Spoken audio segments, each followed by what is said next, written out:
All right. The war on the home front. World War II solidified the nation's role as a global power, ushered in social changes, notably a push for more civil rights for a variety of groups, African Americans, women, Native Americans, Latinos. We'll talk about that as we move forward today. World War II established reform agendas that would preoccupy public discourse in the U.S. for the remainder of the 20th century. Post-World War II is the birth of the modern civil rights movement, and a lot of the leaders of the modern civil rights movement participated in a variety of ways during World War II, whether it be in combat or in support and ordnance roles on the home front. Women entered into previously male job roles. We've seen this happen before, the American Civil War, World War I, but this is on a totally different level. The opportunities that women had, the independence, the freedom, the ability to have the right to vote, the ability to own private property, and there's also this struggle not only to provide for more equal rights for women in the post-war era, but also clearly to bring into Jim Crow. Minority participation in World War II reflected social conditions in the United States. You do need to understand that military units in World War II were still segregated for the most part for African Americans, but the end of this war is going to lead to that change. And we'll have some resident experts in the back that we'll talk with when we get to our next lesson about desegregation of the military. But what we will also see as the war starts, they're trying to keep African Americans in a position of service positions as opposed to combat. But as the war unfolds, more minorities will be serving in combat that we will have seen in the previous era of World War I, because we talked about minority contributions in World War I. So some of our minority groups that will serve with distinction, the Tuskegee Airmen, which we've all heard of. Remember Tuskegee, the Tuskegee Institute down in Alabama? Do you remember what the main goal of that college was? What were they mainly teaching? Agriculture, very good. So they had the ability to train pilots there because there have been African American farmers and pilots for training for crop dusting and pesticides and things of that nature. So they're going to end up putting that facility into use for training these airmen, and they become highly decorated. Most of their service was done in Italy in the Italian campaign. They won numerous unit citations and individual medals for valor. The Nisei regiments, these are your Japanese American regiments, namely the 442nd Infantry. I don't know what's going on with my computer. The 442nd Infantry Unit, we'll talk a little bit about them. They primarily served in Europe, notably, again, in the Italian campaign. America tries to keep the Japanese Americans out of the Pacific campaign because they're fearful that if the Japanese capture Japanese American soldiers, that the torture and punishment that they'll inflict would be pretty gruesome. The thing that I don't want us to forget is that many of these Nisei soldiers, their families on the home front, are confined to internment camps on the West Coast. Not all of them, but a lot of them. Communication codes of the Navajo. Numerous Native Americans served in the war effort, but the Navajo are the most recognizable. The Navajo code talkers were brought in by the U.S. Marine Corps to establish a secret code in the Pacific. The Navajo did not have a written language, it was completely oral, and the Japanese were never able to break their code. So, for example, the Navajo word for bird meant plane, the Navajo word for egg meant bomb, so on and so forth. These folks are also going to serve with distinction. Mexican Americans and Latinos, they did not serve in segregated units. They were integrated into a variety of different units, serving all over the place, but our largest number of Mexican American and Latinos are going to serve in the Pacific, and they will serve with valor. In fact, one of the first Congressional Medals of Honor that was awarded to a Marine from the island hopping battle, or rather siege of Guadalcanal, was Mexican American. And then, as I previously mentioned, these minority units suffered high casualties, won numerous unit citations, recognition for bravery. The 442nd Infantry, they won 21 Congressional Medals of Honor. And there are numerous other minority groups, like the 92nd Infantry Unit, better known to us as the Buffalo Soldiers. They served in the Italian campaign. African American transport units and artillery units served on the Western Front. There are African Americans that serve in the Pacific. So again, we have numerous minority groups contributing to victory in World War II. So on the top left there, that's who is she?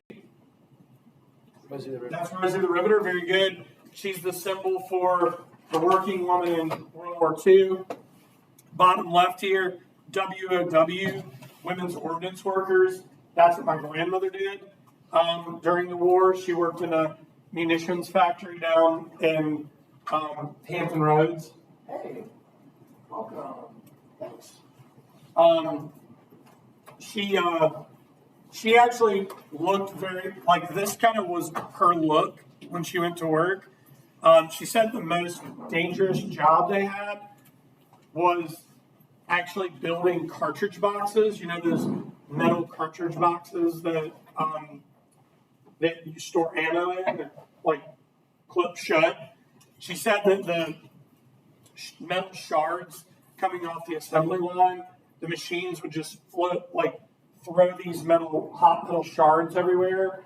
So the women were not, they had to keep their hair up, and they were not allowed to have product in their hair because their hair would catch on fire. She said it happened all the time where girls would wear, like, hairspray and have hairs, like, kind of exposed, and their hair would catch on fire, and it was kind of crazy. So her stories from the home front were quite interesting. I'll share a few more today. Top center, this is an African American ordnance worker during the war. Bottom, Navajo code talkers. Top right, this is the Nisei 442nd Regiment. That's the most highly decorated unit in American military history. And then the bottom right are the Tuskegee Airmen. Any questions about those groups? All right. So the Geneva Convention. Remember, the Geneva Convention has met numerous times. Do you all remember what war at the very end of what war was their first meeting? Anybody remember? World War I. Even farther back. War of 1812. Not that far. Civil War, very good. So they met for the first time at the end of the American Civil War. They met in 1864. And then there were constant, like, meetings that continued into the early 1900s. Like, they met after the Spanish-American War. They met after World War I. They're going to meet after World War II. But one of the most important conventions occurred in 1929 and 1930, where they discussed like rules of engagement when it came to the humane treatment of prisoners of war.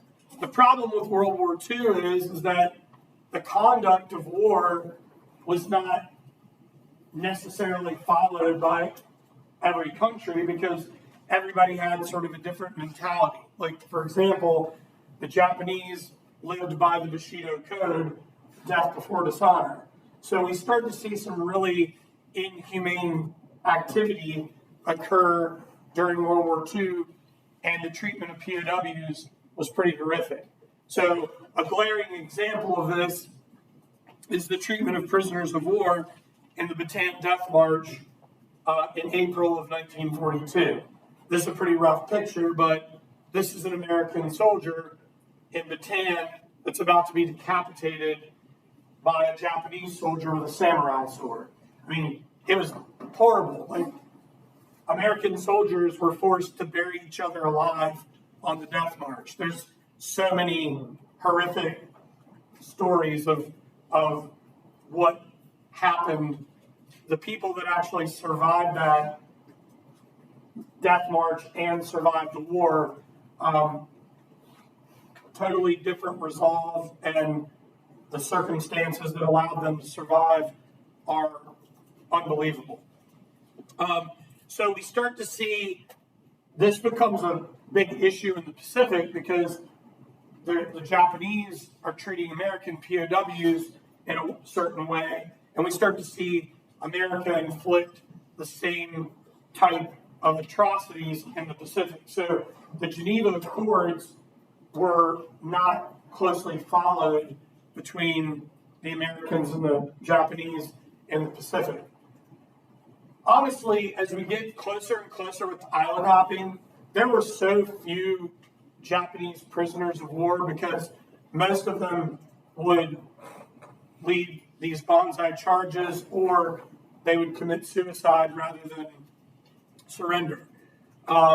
We saw an example of even civilians taking their own lives as opposed to giving themselves up to the Americans in the Battle of Saipan in 1944. So the treatment of prisoners in the Pacific was savage. The treatment of POWs in Europe, that's a little tricky and a little bit more complicated because there are two countries that we've talked about that did not follow the Geneva Accords in Europe against each other. Who are those two groups? The Germans and the Russians or the Soviets. They don't follow the Accords, and that's a big reason why once we get to the end of the war, a lot of the Germans are trying to surrender to the Americans and the Brits. They don't want to fall into the hands of the Russians or the Soviets. Further, you have to understand there's like little weird anecdotes or at least circumstances would probably be the better way to describe it, where even the Americans and the Brits are not taking certain prisoners of war. A really good example of this would be the Nazi death squads, the SS Einsatzgruppen. The SS, they would not surrender. So it gets to the point where the Americans and the Brits, they're just like, all right, well, we're just going to have to take all of the SS out in order to achieve victory. So again, it's a complicated situation. Questions about Geneva or the treatment of POWs? All right. And remember, a lot of those German POWs wind up in America, working on American farms. Did we talk about that already? Yeah. All right. So, wartime production. The United States is going to organize to distribute wartime resources rapidly. I mean, from 42 to 43, wartime production ramps up in a major way. Everything. Planes, tanks, ships, guns, bullets, parachutes. My grandmother talks about how her and the girls in the munitions factory, they would have these like weekly drives, these collection drives, where they would have the women give up all their old nylons. They would donate them. Like if they got a run in their hose, they would give those up because they were using those nylons to manufacture parachutes and a variety of other things. So everything ends up getting rationed. We'll talk more about that as we move forward. This is a total commitment of the nation's resources, public education, and mass media promote nationalism. The main medium still during World War II is radio. Does television exist by this time? Yes. But the ability for you to have a television was rare. You had to be super rich, or basically the government during World War II had most of the TVs. It's kind of like how we saw the ability to own an automobile at the turn of the 20th century versus the ability to own an automobile in the 1920s, right? By the end of World War II, televisions will be mass produced, and by the time we get into the 1950s and 60s, everybody can afford a TV. So you're still getting most of your information over the radio, or you're going to a theater to check out a film.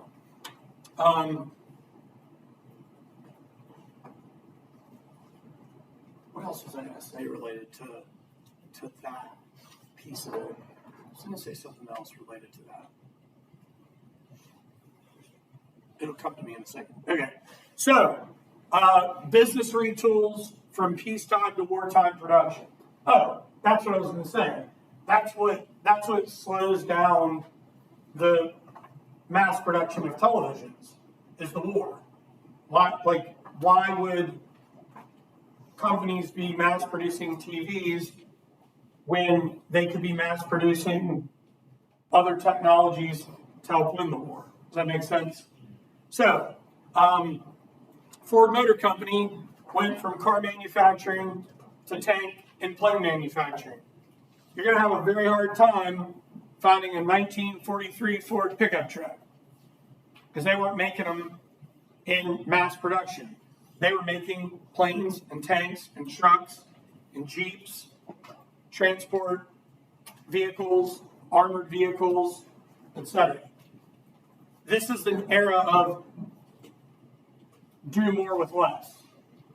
People weren't buying brand new cars, they were trying to conserve. Has anyone out there, can you give me, like, your grandparents, maybe even your parents, but especially your grandparents, does anybody have a family member, maybe a grandparent or a great uncle or aunt, who will not throw things away? They conserve everything. You're not throwing food away in front of them. That's not acceptable. That's because of this era for most of us, because your grandparents' parents lived through the Depression, lived through World War II, and that was the mentality in the post-war era.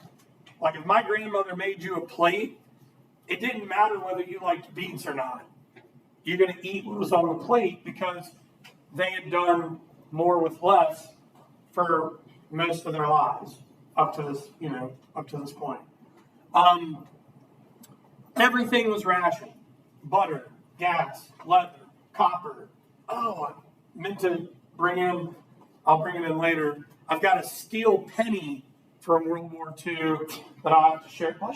That I have to share with you guys because they wanted to conserve copper. Again, everything's rationed. War bonds. This is a big seller during the war. We're actually not done with these war bonds yet. Woo. Because we're going to talk about when those war bonds get cashed in. Because the majority of the people that end up buying these war bonds are going to be people that are very frugal, and they're going to hang on to those bonds, and they're going to let them mature until they get old. And we'll talk about when most of those bonds are cashed in. Eventually, the government's going to have to pay these people back. And then, of course, income tax. Who recently paid their income tax? That's when this starts. Payroll income tax. Remember, prior to this, when the 16th Amendment was signed into law, it was a graduated income tax. Now we have a payroll income tax. All right? And we never go away from it. And what's really funny is the guy that won the contract to teach Americans how to pay their income tax, Walt Disney. And guess what character taught you how to do your income tax? Not Mickey, Donald. Donald Duck, Huey, Dewey, Louie, and Scrooge McDuck. They taught you how to do your taxes in about 8 to 10 minutes in a cartoon. Google it, YouTube it, it's out there. It's pretty insane. So that's gas ration book. That's a war bond with FDR on it. Any questions up to this point? This is, in my opinion, the most legit piece of propaganda of World War II. This plays on all your emotions. When you ride alone, you ride with Hitler. That's pretty hardcore. Join a car sharing club today. My grandmother actually talks about this too, when she was on base down in Virginia Beach and working in the munitions factory. They always were trying to hustle a ride from somebody because so few of them had cars. They were just kind of down there trying to bounce around, do their thing, live their lives. I'll talk a little bit more about that as we move forward. I chose this picture on the top center. I wanted you to know that every military branch had a women's auxiliary group. So the Army had what were called the WACs, the Women's Auxiliary Corps. The Air Corps had the WASPs. The Navy had the WAVES. The Marines also had their own auxiliary corps as well. And then, of course, we have those WOWs that we mentioned before. As I said before, radio played a huge role in communicating the news. Newspapers were big. Magazines were big. This was a huge time for Life magazine and Time magazine. And then on the right, don't let that shadow touch them. Buy war bonds. So everybody's selling war bonds in this era. Like school children, you think about your fundraisers, right? Think about all the random garbage that you've sold in your lifetime in a fundraiser. Kids during World War II were selling war bonds to raise money for the war effort. All right, major contributions on the home front. U.S. citizens volunteered to support the war effort in every capacity. Victory gardens became a huge deal. My great-grandmother had a victory garden during the war back in my hometown. The draft selective service was instituted, as we know, goes back to World War I, but remember, the draft starts for this war prior to American entry. We started our peacetime draft in 1940. What's remarkable here is that most people didn't need to be drafted. They just went in and enlisted. The GI Bill was passed to help soldiers pay for college, Servicemen's Readjustment Act. This changes America. This act has such a large impact on America, most people don't recognize it. And that is this. Most of these people, especially the men who go into service, they do not have, prior to this war, they do not have the money to go to college. Most of them do not, okay? There's a really important war correspondent named Ernie Pyle who actually pushes for this to get passed. The idea of this is once you've served, you receive money to buy a home and go to college. So these guys that survived the war, they come back home, they take advantage of the GI Bill, they buy their first home, they go to college, and it changes everything. For example, my grandfather would have had very little opportunity to go to college prior to this war. He comes back, he gets the GI Bill, he and my grandmother buy their first house, he goes to business school, and he becomes the first member of his family to graduate from college. What's the expectation of his children? To do the same. 2 of his 5 kids go to college. All of his kids are successful. He has 9 grandkids. 8 of his 9 grandkids go to college.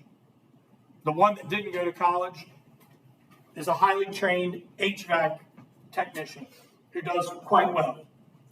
See where I'm going with this? It's not just college, it's job training, right? It's not just about going to a 4-year university, it's about going to learn a trade or whatever. This changes American society.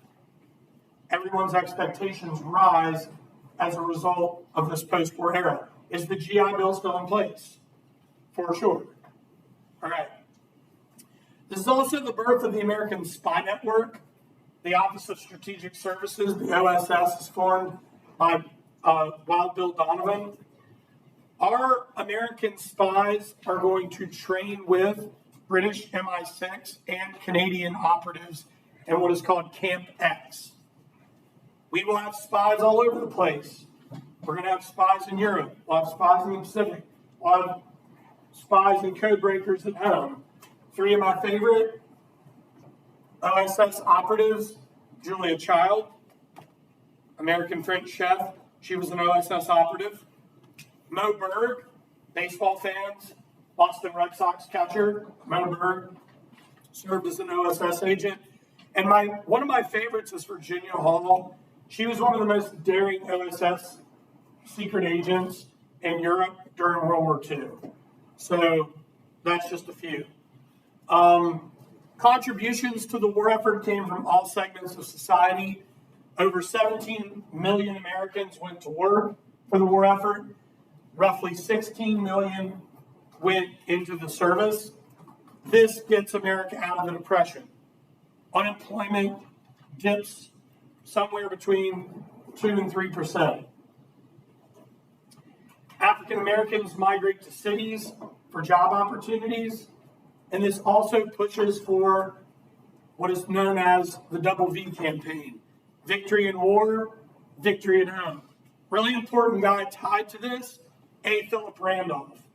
You've probably never heard of him before, but I guarantee all of you have heard of the 1963 March on Washington, where Dr. King gave the I Have a Dream speech. Yes.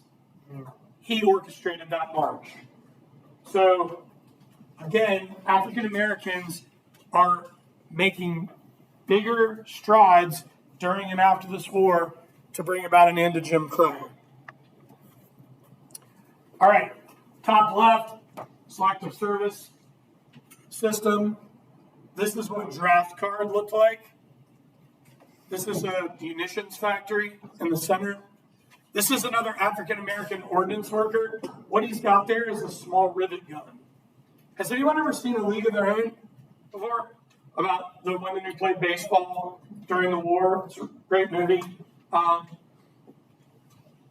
Finally, well, in our lifetime, they have appropriately honored the women that played baseball during World War II. They have their own exhibit at the National Baseball Hall of Fame in Cooperstown. Anybody been to Cooperstown? So check it out. Pretty cool. Bottom left, everybody's growing a victory garden to support the war effort. This is another very famous version of Rosie by a very famous artist. Does anybody know who that artist is? What's that? I didn't hear it. You know, so you've all heard of him. Norman Rockwell. Has everybody heard of him before? That's his version of Rosie. She's got her foot rested on a copy of Mein Kampf. A lot of symbolism going on in that. That picture. Do you guys know who Joe Louis is? Famous boxer from this era. They used a lot of celebrities to try to promote the war effort through propaganda. Another really famous person that was a fighter pilot during World War II. Has anyone ever heard of the baseball player Ted Williams? He's one of the greatest hitters in American history. Last hitter to hit 400 in a season. He was also part of the propaganda campaign. I did feel like I needed to give like a little bit of explanation here. Does anybody know what that type of suit is? It's very popular in this era. Right now, it's called a zoot suit. This was like all the rage among young Americans. But during World War II, zoot suits were deemed unpatriotic and even considered like people shouldn't wear them. Does anybody know why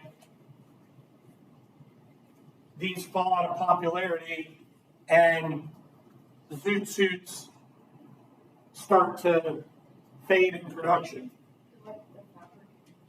Excellent job. They use too much fabric. That's the problem with the zoot suit. But people are still wearing them. And they're fashionable among young Americans. And in Los Angeles, a group of young Latinos were going out to party, and they had zoot suits on, and they wound up being attacked by American sailors and Marines. It's called the Zoot Suit Riots. And a couple of people were horribly injured, and one guy actually died in the Zoot Suit Riots. So I thought I should explain the Zoot Suit Riot.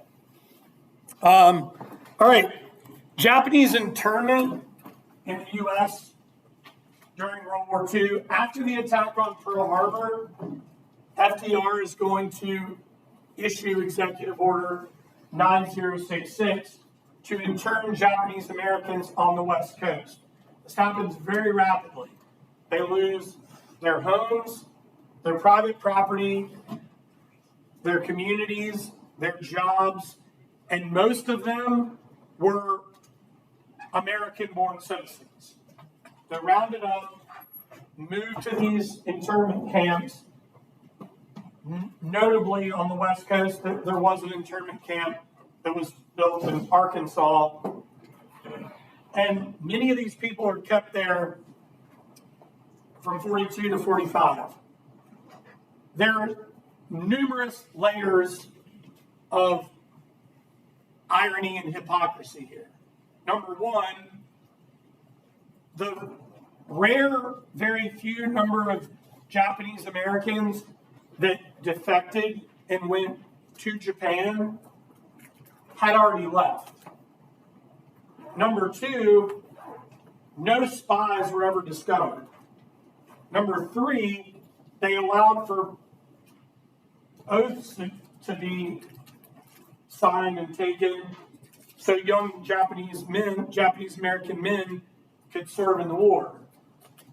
Number four, this thing goes to the Supreme Court because it's violating numerous constitutional amendments, notably the 14th, and the court upholds the internment.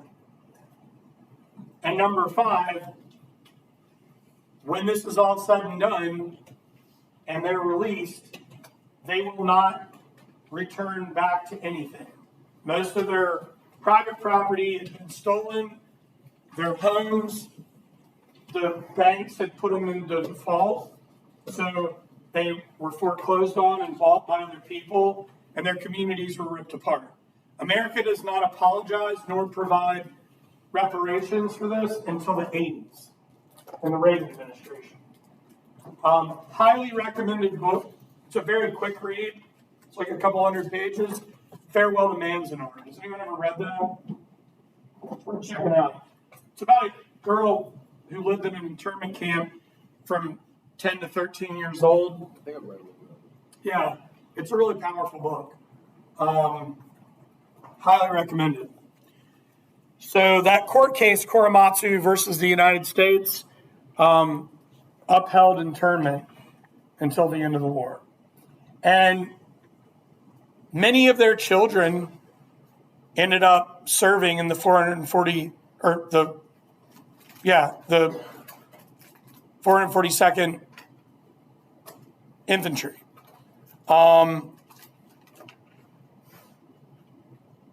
Trying to think. I was going to say one more thing about this too. Oh, to make matters even more ironic and hypocritical, the Japanese Americans in Hawaii were not interned. Yeah, it was California, Oregon, Washington, parts of Nevada, and Arizona. Montana as well. Maybe Utah, I'll have to look back on that. Top left, this is what the internment camps look like. Top right, these are Japanese Americans being processed. Bottom left, internment camp locations. And over here, this is what the schoolhouses look like. Tar paper. And these kids are at recess. This is Manzanar right here on the border of California and Nevada. That's actually now owned by the U.S. Parks Department to try to commemorate this event.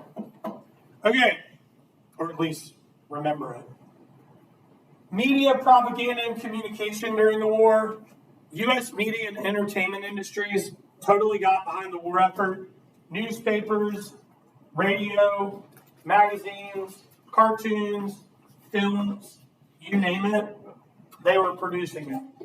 The government had strict censorship on what the country saw. In fact, America didn't really see like legit combat until Norman Hatch's With the Marines at Tarawa was released, which was a documentary that ended up winning an Academy Award. And the only reason Americans saw that was because FDR approved it.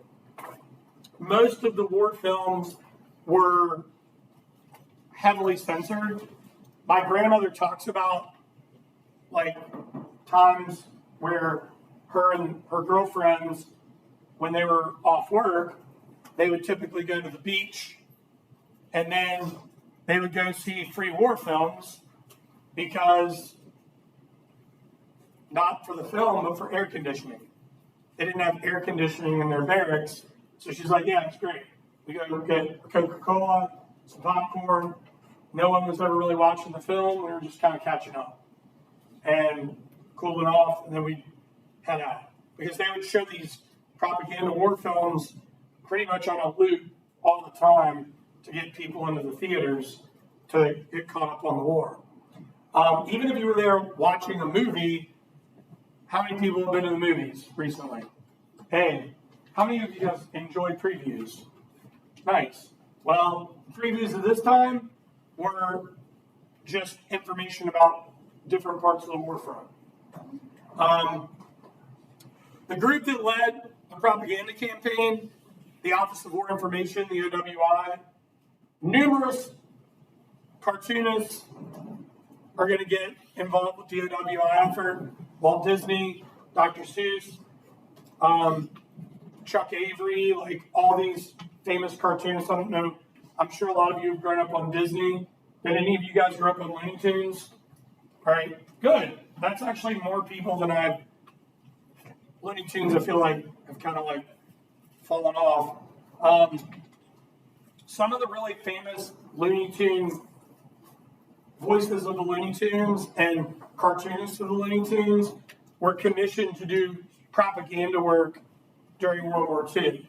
In fact, there's this really famous guy called Snafu who taught soldiers like different things. his voice, if you listen to it, you're like, man, that sounds really familiar. It's Mel Blanc, the voice of Bugs Bunny. Yeah. Didn't he do all the characters? He did tons of characters. Yeah. And Warner Brothers were in competition with Disney for different propaganda. And this is a really famous one. If you're wondering why Donald Duck is dressed as a Nazi, it's probably freaking you out a little bit. Well, it's from a Disney cartoon called Der Fuhrer's Face, where it's like a long cartoon. And it's really weird. It's like 12 minutes long. I'll give you the premise. Sorry, spoiler. But the cartoon starts, and Donald Duck's a Nazi. And he's like going through the day in the life of a Nazi. And then he wakes up, and it's all a nightmare.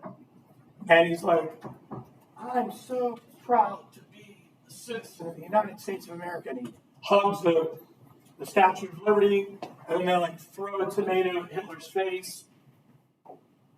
It's out there. Okay? Lots of World War II propaganda cartoons on YouTube. The USO becomes a thing to entertain soldiers. Have you guys ever heard of Bob Hope before? Comedian, entertainer. He was real big on the USO circuit. Everyone in here has heard of Marilyn Monroe, right? She was also on the USO circuit. There were a lot of entertainers involved. So they produce films, plays, shows. Like I said, everything's censored. A lot of my grandparents' letters back and forth were censored. That's why my grandfather just started sending my grandmother cards. And guess what those cards ended up being?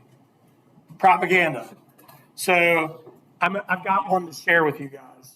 It's a Valentine's Day card that I'm going to share with you all. A lot of the propaganda, it's true.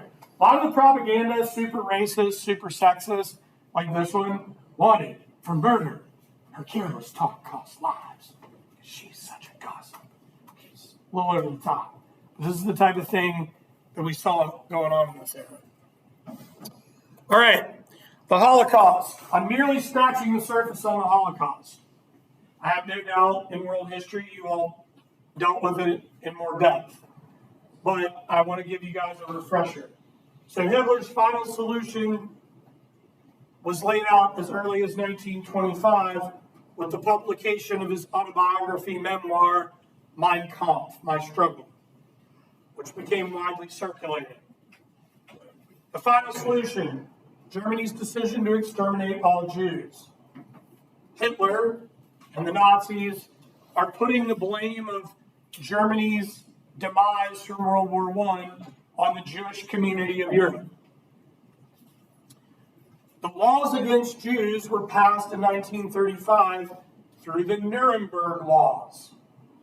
They were passed like Jews were forced to wear the Star of David, no intermarriage, Jewish businesses were boycotted, etc.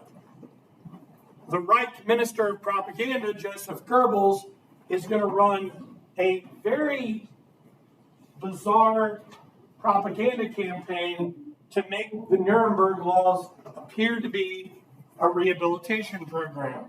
I want you all to understand that the Holocaust did not just happen overnight. This was a slow, methodical, horrific push for genocide. All right? Kristallnacht is a turning point. On November 9, 10, 1938, Jewish synagogues, businesses, and Jewish citizens, synagogues and businesses were destroyed. Jewish citizens rounded up. This is where people start to be moved into ghettos and later labor camps. We're not to the concentration and extermination camps yet. One of the most eerie pieces of propaganda I've ever seen was a Goebbels piece showing the labor camps with happy Jewish families picnicking, playing volleyball, learning about German culture, basically letting the German people know these people are being rehabilitated. So they think, right? The Wannsee Conference is going to be another turning point. This is held outside of Berlin, January 20th, 1942. This is to organize the final solution. This is where we move into the concentration and death camps being built. 40,000 camps were built to carry out the final solution. Small labor camps, larger concentration and extermination camps, which led roughly to the death of 12 million victims at the hands of Hitler and the Nazis. Camps were established as labor camps, concentration camps, extermination camps, and hospitals for torturous medical experiments, a lot of which were inflicted upon the disabled, mentally and physically. When the Nazis were on trial at Nuremberg after the war, and this came up, they cited the Buck v. Bell case. Remember our eugenics case from Virginia that we learned about? They cited that case. Very, very awkward and horribly devastating. The genocide of the Holocaust, systematic and purposeful destruction of multiple racial, political, religious, and cultural groups, but most specifically the Jewish community. 6 of the 12 million victims were Jewish. Victims of the Holocaust targeted by the Nazis: Jews, Poles, Slavs, Gypsies, and undesirables. Homosexuals, the mentally ill, political dissidents. And for the mentally and physically ill, the T4 Project. I don't know if anyone's ever heard of that. Has anyone ever heard of this? Yes. You have. This is the euthanasia project launched by the Nazis. They're inflicted upon their own people. So again, if you ever have the opportunity, visit the Virginia Holocaust Museum, visit the Holocaust Museum in D.C. Top left, we have the Nuremberg laws in effect. These are Jewish citizens wearing the Star of David. Top center, group of children being liberated. I'm sure everyone has either seen or read The Boy in the Striped Pajamas at some point in their life. Mm-hmm. Top right, this is one of the most devastating camps. Does anybody know which one that is? Auschwitz. And there's the propaganda right at the gate. Arbeit macht frei. With work comes freedom. Bottom left, this is merely scratching the surface. This is a map of just the concentration and extermination camps. It doesn't even include the labor camps. Bottom center, a group of liberated victims. And over on the bottom right here is Anne Frank. If you ever go to Amsterdam in your life, I encourage you to carve out a couple of hours to go to Jordaan in Amsterdam and visit the Anne Frank house. It will be one of the most moving experiences of your life. Highly recommended. All right. Any questions up to this point? The Nuremberg trials. The Nuremberg trials took place, Keen filled us in on this before, in Nuremberg, Germany, from 1945 to 1946. Technically, it goes all the way to 49, but the main trials were 45 to 46, where Nazi leaders and other leaders connected to the Holocaust were convicted of war crimes. The Nuremberg trials emphasized individual responsibility for actions during the war, regardless of orders received. Because it was very easy for these Nazis, after Berlin fell and Hitler was dead, to say, no, sorry, I was following orders.